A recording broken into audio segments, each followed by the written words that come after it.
Welcome to the Genius Factory. Enjoy the video. In this video, I will explain how to check transmission fluid in your Nissan Pathfinder.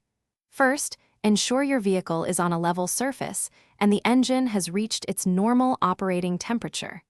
This is crucial for an accurate reading. Locate the transmission fluid dipstick, usually found near the back of the engine compartment. It often has a distinct color or label.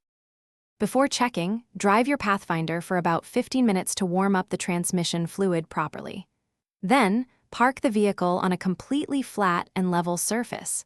With the engine still running, carefully shift the gear selector through all positions, pausing briefly in each, before returning it to park. This circulates the fluid. Now, with the engine still running, carefully pull out the transmission fluid dipstick. Use a clean, lint-free cloth to thoroughly wipe off all the fluid from the dipstick. Reinsert the dipstick completely into its tube until it's fully seated. Wait a few seconds, then pull it out again to get your reading.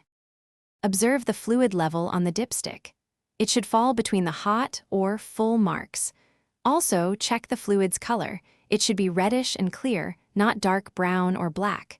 Note any burnt smell, which could indicate a problem. If the level is low, add the correct type of transmission fluid slowly. Thanks for watching. If you found this helpful, don't forget to like and subscribe.